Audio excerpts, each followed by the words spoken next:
नमस्कार विद्यार्थी मित्रांनो, द विनर अकॅडमी मध्ये तुमचं स्वागत आहे। मी ओम राठोड तुम्हाला अंकगणितातली पायरी असणारा एक अत्यंत महत्त्वाचा टॉपिक शिकवणार आहोत, ज्याचं नाव आहे संख्या पद्धती।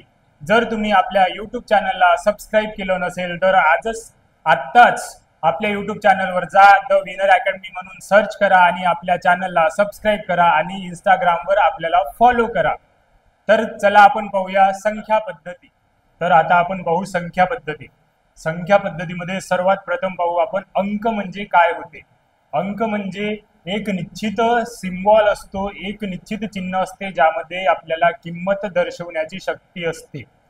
आपण असं म्हणू शकतो की असे चिन्ह ज्यामध्ये किंमत दर्शवण्याची शक्ती असते त्या चिन्हाला आपण अंक असे म्हणतो। आणि अजून आपण असंही म्हणू शकतो की संख्यांची किंमत दर्शवणाऱ्या चिन्हाला अंक असे म्हणता येईल आपल्याला। तर अंकगणितामध्ये 0 पासून तर 9 पर्यंत असे 10 अंक असतात।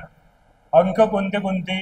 0, 1, 2, 3, 4, 5, 6, 7, 8 आणि 9 हे जे 10 अंक असतात ते आपण अंकगणितांमध्ये अंक म्हणून वापरतो। म्हणून अंकांची संख्या किती झालेली आहे? 10। अंक किती झालेले आहे? 10। असा कोणताही चिन्ह ज्यामध्ये आपल्याला एखाद्या संख्यांची किंमत दर्शवण्याची शक्ती असते त्याला आपण अंक असे म्हणतो। अंक क्लिअर झालेला आहे। त्याच्यानंतर आपण पाहू आता संख्या म्हणजे काय होते। अंकांची अशी विशिष्ट पद्धत ज्यामध्ये आपल्याला एखाद्या त्या सिम्बॉलची त्या चिन्हाची आपल्याला किंमत समजते त्याला आपण संख्या असं म्हणतो। म्हणजेच संख्या हे एक अंक सुद्धा असू शकते आणि अंकांचा एक समूह पण असू शकतो। जसं फॉर एक्झाम्पल 0 ही संख्या पण आहे आणि अंक पण आहे। त्याच्यानंतर 2 ही अंक पण आहे आणि संख्या पण आहे। त्याच्यानंतर 21 पहा, 21 ही संख्या आहे पण अंक नाही। 21 मधला 2 आणि 1 हे 2 आणि 1 अंक आहे आणि 21 ही एक संख्या आहे। ही क्लिअर झाली असेल संख्या म्हणजे काय। आता आपण संख्यांचे प्रकार पाहू। संख्यांचं आपल्याला 3 प्रकारे वर्गीकरण करता येते। संख्यांचे मुख्य प्रकार, संख्यांचे उपप्रकार आणि संख्यांचे इतर प्रकार। संख्यांचे मुख्य प्रकार पाहू आपण। संख्यांचे मुख्य प्रकार मध्ये येते नैसर्गिक संख्या, मूळ संख्या, समसंख्या आणि विषम संख्या। ह्या झाल्या संख्यांचे मुख्य प्रकार। त्याच्यानंतर आहे संख्यांचे उपप्रकार कोणकोणते पडतात। तर संख्यांचे उपप्रकार पडतात पूर्ण संख्या, अपूर्णांक संख्या, परिमेय संख्या, अपरिमेय संख्या, वास्तव संख्या आणि अवास्तव संख्या। अशा प्रकारे आपण संख्यांचं उपप्रकार असं वर्गीकरण करू शकतो। उपप्रकार आहे 6। त्यानंतर संख्यांचे इतर प्रकारही आपण वर्गीकरण करू शकतो। इतर प्रकारामध्ये त्यामध्ये आहे संयुक्त संख्या, विरुद्ध संख्या आणि सहमूळ संख्या। तर आता आपण डिटेलमध्ये पाहू प्रत्येक संख्या म्हणजे काय। प्रत्येक जे प्रकार आहे ते आपण आता पाहू। तर एक पहिली आहे नैसर्गिक संख्या। नैसर्गिक संख्या म्हणजे अशी संख्या जे आपण सहसा व्यवहारामध्ये वापरतो। कशी कन्सेप्ट? तर अशी संख्या जे आपण व्यवहारामध्ये सहसा वापरतो त्या संख्यांना आपण नैसर्गिक संख्या असं म्हणतो। नैसर्गिक संख्या असण्यासाठी अजून एक कंडिशन आहे, ती म्हणजे नैसर्गिक संख्या ही धन असली पाहिजे, धनभारित असली पाहिजे। फॉर एक्झाम्पल 4 ही नैसर्गिक संख्या आहे आणि ती धनभारितही आहे। त्याच्यानंतर 6 ही नैसर्गिक संख्याही आहे आणि धनभारित संख्या आहे, त्यामुळे ती नैसर्गिक संख्या आहे। त्याच्यानंतर -5 पहा, -5 याच्यामध्ये ऋण चार्ज आहे, ऋण भार आहे, त्याच्यामुळे -5 हे नैसर्गिक संख्या होणार नाही।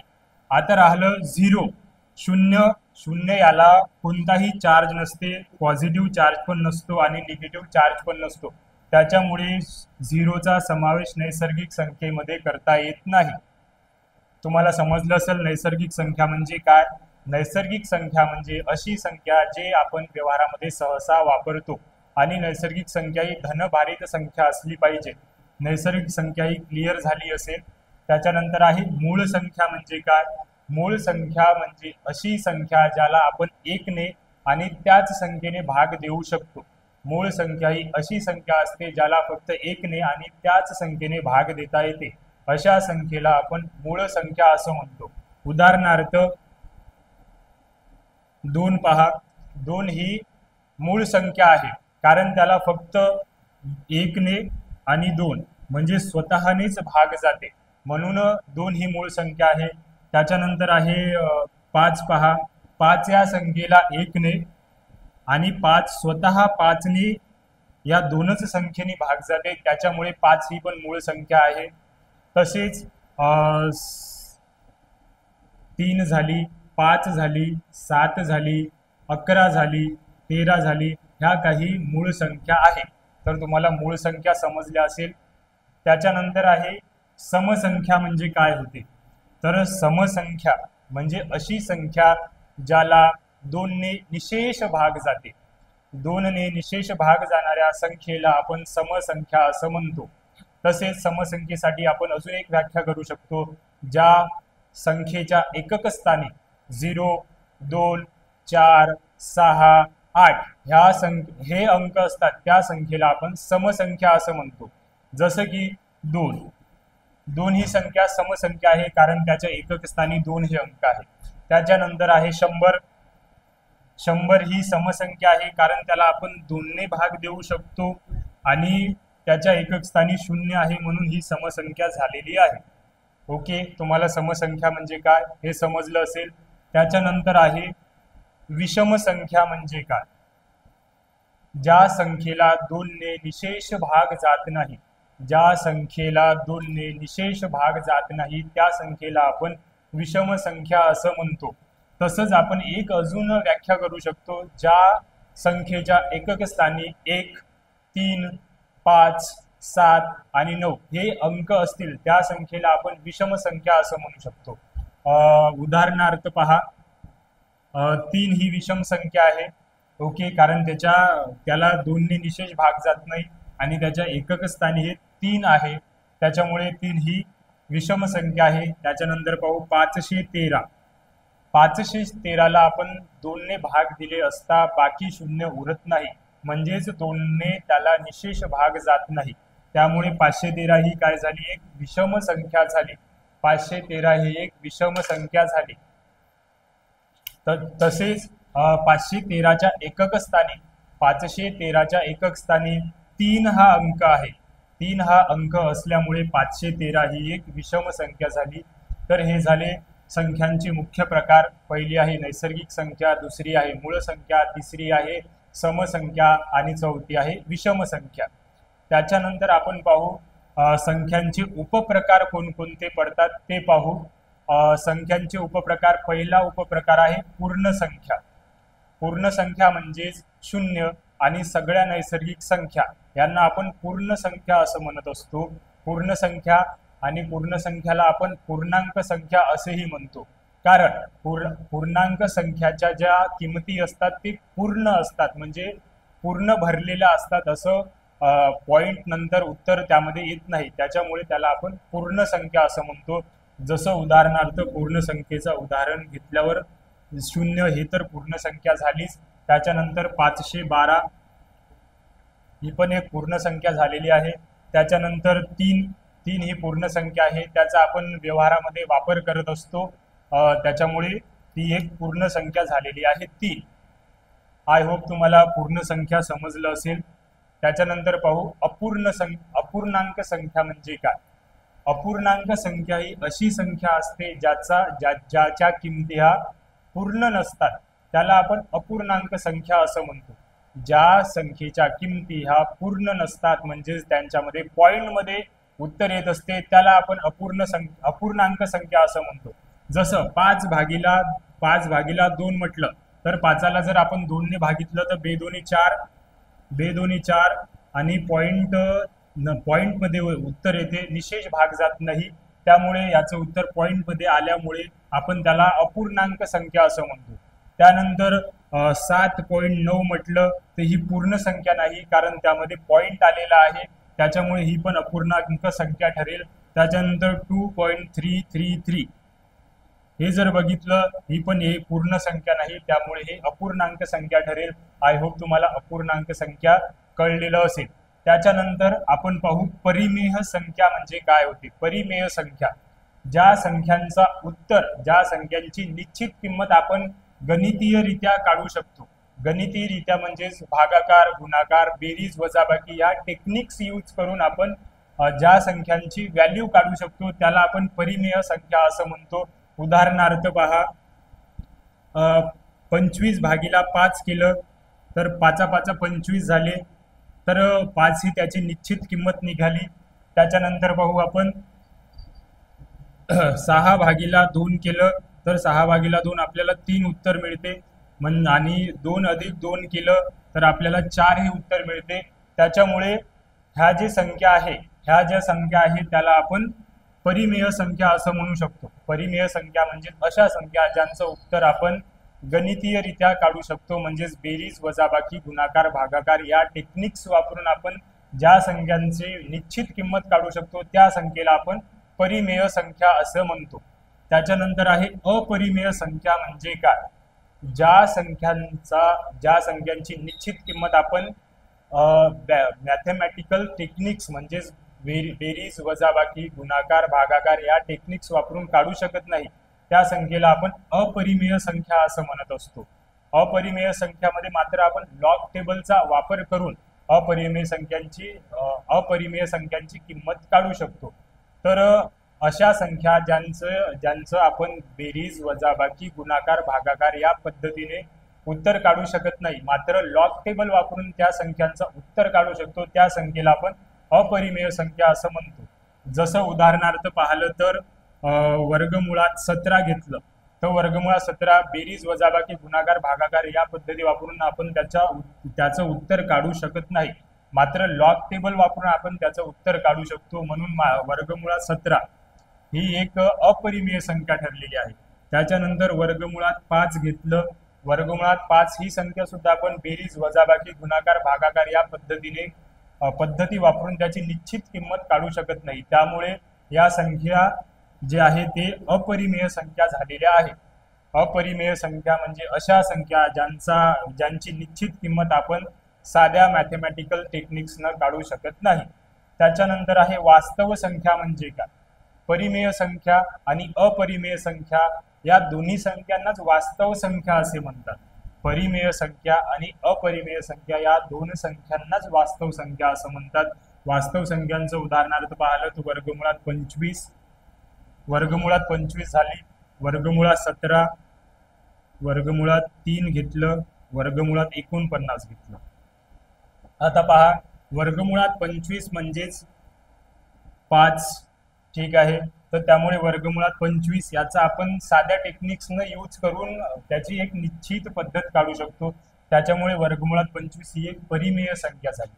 त्याच्यानंतर वर्गमुळात 17 आपण साधे मॅथमॅटिकल टेक्निक्स वापरून काढू शकत नाही, त्याच्यामुळे हे वर्गमुळात 17 जी संख्या आहे ती अपरिमेय संख्या आहे। वर्गमुळात 3 जी आहे ते आपण साध्या टेक्निक्सने काढू शकत नाही, त्याच्यामुळे वर्गमुळात 3 ही एक अपरिमेय संख्या आहे। आणि वर्गमुळात 49चा वापर आपण वर्गमुळात 49 म्हणजे 7, त्याच्यामुळे ही एक परिमेय संख्या आहे।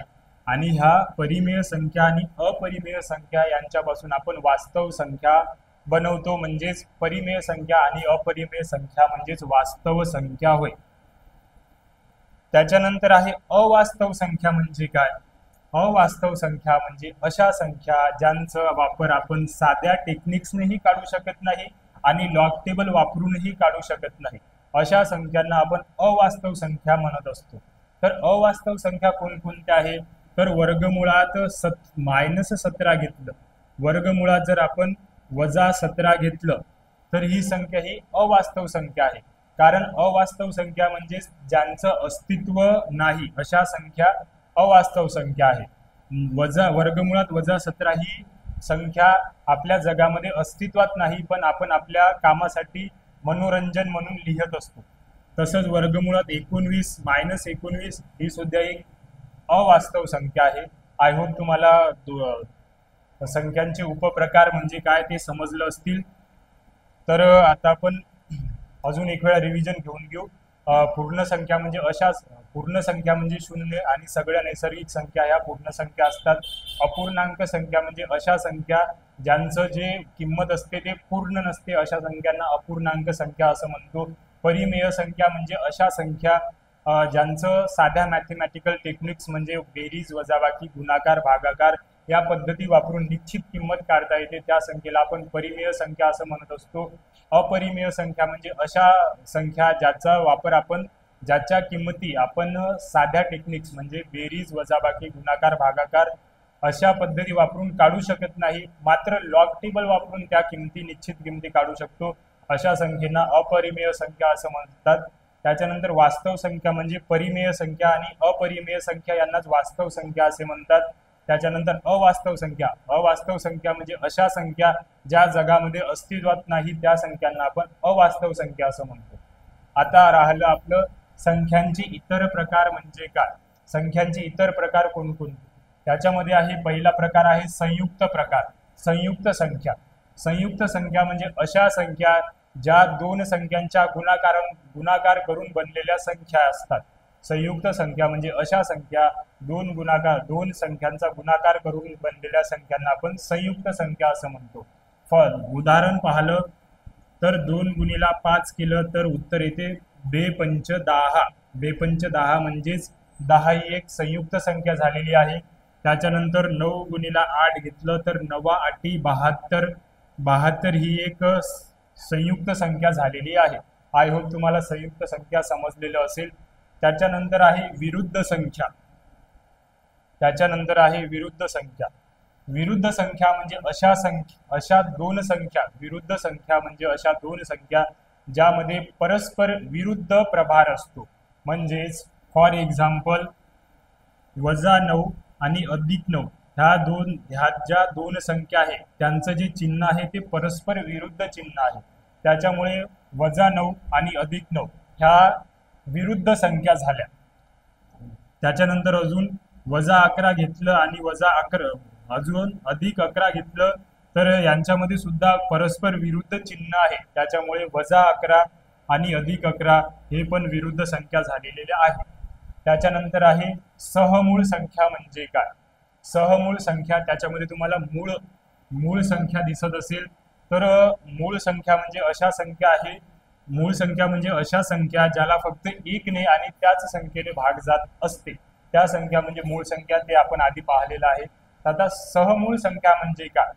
सहमूळ संख्या हे अशा जोडीनं येणाऱ्या मूळ संख्या असतात ज्याच्यामध्ये फरक हा आपल्याला 2चा दिसतो. सहमूळ संख्या म्हणजे अशा मूळ संख्या ज्यामध्ये 2चा फरक दिसतो. फॉर एक्झाम्पल 5 आणि 7. 5 ही मूळ संख्या आहे, 7 ही मूळ संख्या आहे आणि यांच्या दोघांमध्ये 2चा फरक आहे. त्याच्यामुळे 5 आणि 7 ह्या ज्या आहेत त्या सहमूळ संख्या झालेल्या आहेत. तर परत आपण पाहून घेऊ. संयुक्त संख्या म्हणजे दोन संख्यांच्या गुणाकारापासून बनलेल्या संख्येला आपण संयुक्त संख्या असं म्हणतो. त्याच्यानंतर विरुद्ध संख्या म्हणजे परस्पर विरोधी प्रभार असणाऱ्या संख्यांना आपण विरुद्ध संख्या असं म्हणतो. आणि सहमूळ संख्या म्हणजे अशा मूळ संख्या ज्यामध्ये 2चं अंतर असते. ठीक आहे. आता आपण पूर्ण एक वेळा अजून रिव्हिजन करून घेऊ जेणेकरून तुम्हाला अजून मदत होईल. तर सुरुवातीला पाहू आपण अंक म्हणजे असं कोणताही चिन्ह ज्याच्यामध्ये एक निश्चित किंमत दर्शवण्याची शक्ती असते ते म्हणजे अंक. संख्या म्हणजे अंकांचा असा समूह ज्याच्यामध्ये एक निश्चित किंमत दर्शवण्याची शक्ती असते, त्या अंकांच्या समूहाला आपण संख्या असं म्हणतो. आता संख्यांची 3 प्रकारे आपण वर्गीकरण करतो. मुख्य प्रकार, उपप्रकार आणि इतर प्रकार. मुख्य प्रकार 4 आहेत. एक नैसर्गिक संख्या, एक मूळ संख्या, एक समसंख्या आणि एक विषम संख्या. त्याच्यानंतर आहे उपप्रकार 6 पडतात. एक आहे पूर्ण संख्या, एक आहे अपूर्ण संख्या, एक आहे परिमेय संख्या, एक आहे अपरिमेय संख्या, एक आहे वास्तव संख्या आणि एक आहे अवास्तव संख्या. त्याच्यानंतर आहे संख्यांचे इतर प्रकार जे पडतात 3. त्यामध्ये पहिली संख्या आहे संयुक्त संख्या, त्याच्यानंतर आहे विरुद्ध संख्या आणि त्याच्यानंतर आहे सहमूळ संख्या. आय होप तुम्हाला हा नंबर सिस्टीम संख्या पद्धती हा टॉपिक समजला असेल. थँक्यू.